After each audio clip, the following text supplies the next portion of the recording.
In this instruction set, we're going to be installing this aftermarket trigger connector, which will be the same with any trigger connector that you buy in the aftermarket, into this Glock pistol, which this process will be the same no matter which aftermarket trigger connector you buy or which Glock you have, excluding the Glock 44. This is a Glock Model 17. It has been customized, but all the internals of the gun do work the same, and the procedure to install this will be the same as on any other Glock pistol, so this will work for demonstration purposes. Things you're going to need, I'm using an Allen wrench, but the Glock makes a thing called a Glock tool. It's basically just a punch, just to push out these pins later on. This Allen wrench is going to work just fine. You're going to need your trigger connector, your pistol, and I like to have just a little container to put all my gun's parts in, just to keep things nice and tidy. So, just like any time we are working with guns, the first thing we need to think about is safety. So we want to make sure that, number one, the gun is empty, that there's no ammunition in it. So I'm going to open the slide and visually look that there is no ammunition in the chamber. There is no magazine with any ammunition in it. There is no ammunition on this table. There's no ammunition near me. So we want to make sure we have a nice safe workspace. Make sure our gun is empty. Make sure there's no ammo around.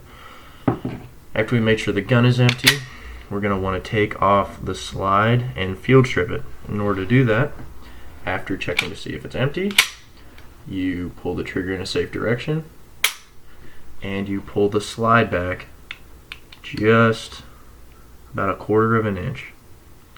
From there, you're going to grab these tabs and pull down. Your slide should come right off. We're going to set the slide aside because we're not going to need that. The next thing we're going to need to do is we're going to need to remove this pin, that pin, and also this pin back here. In order to do that, we're going to use our tool. You use a punch. I'm using an Allen wrench. Doesn't really matter. I'm going to set it on my container so that the pins just fall in. So I'm going to push out this back pin. You can see that it did fall out. That is the pin. I'm going to push out this top pin.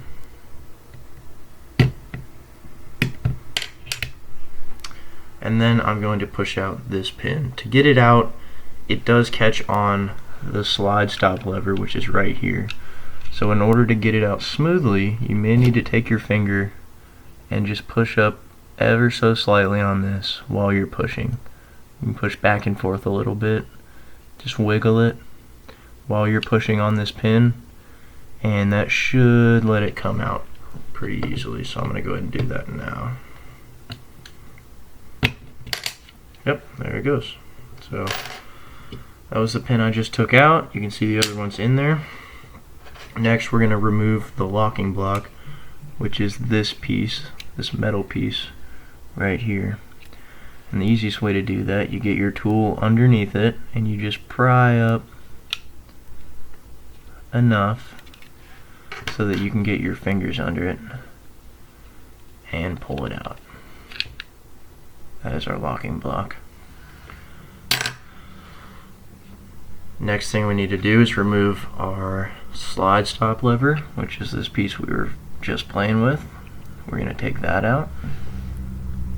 That is our slide stop lever.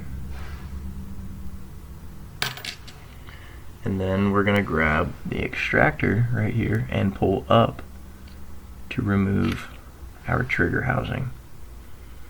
We're going to go ahead and set aside our frame because this is what we're going to be working on to install our aftermarket trigger connector. The piece that we are replacing is this piece right back here. So in order to get this bar off of it, we need to twist and pull up, and it should come out just like that. you'll see it's connected with a spring on the back of that plastic piece there. We can just let the bar hang, and next what we're going to have to do is remove this. This is the piece that we are replacing.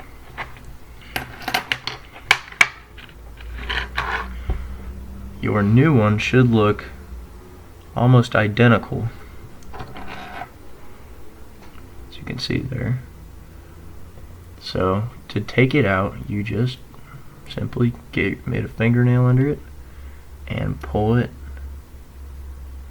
out. We're going to set this aside because that is our old one that we're replacing.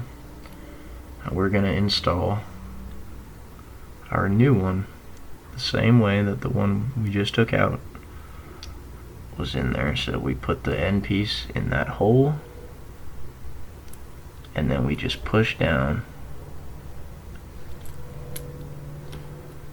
to seat it into the housing like that. Oops.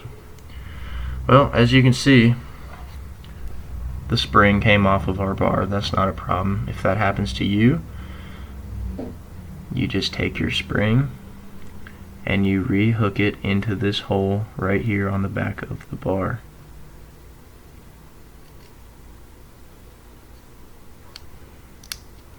You can see it's been hooked again.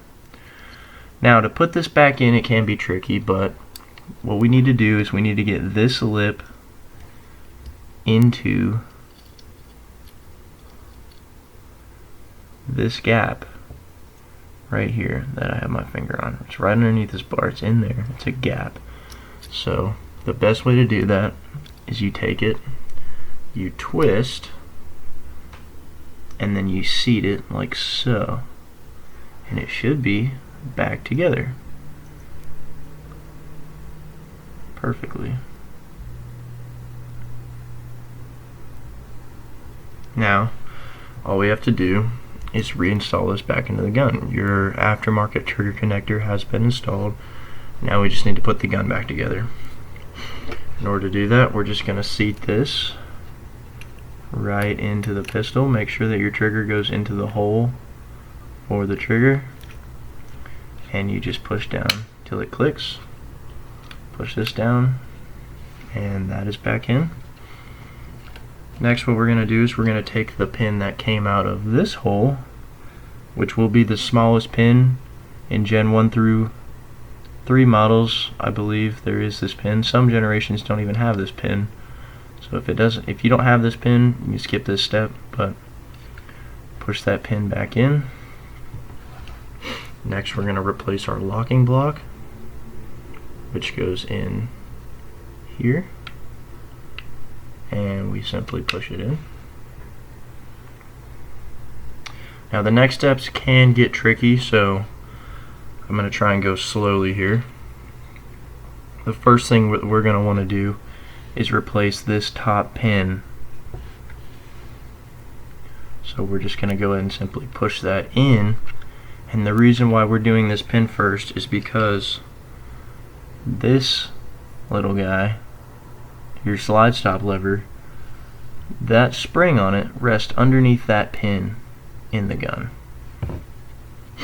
So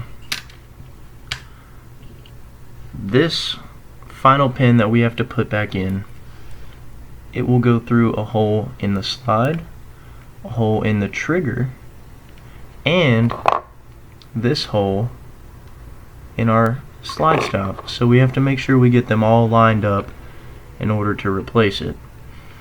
So from the opposite side that our slide stop was on, our slide stop goes in here. We're going to begin putting in our pin only about halfway. We're going to push it in just that far, and what that's doing is that is getting our pin through the frame and holding our trigger in the correct place so that it is also going through the trigger. Now, before pushing it all the way back in, you're going to want to replace this piece. This slides in right next to the trigger and seats just like that. And just like before, you may have to wiggle it, just like when you're taking the pin out, you may have to wiggle it back and forth for the pin to line up with the hole. And it just did, just like that. So you have now replaced all of the parts. You're going to put your slide back on. In order to do that, you simply line up these teeth on the frame with the cuts in the bottom of the slide. Slides on, and you have just replaced your trigger connector. You should notice that your trigger is lighter now. Make sure she's empty. And that is how you do it.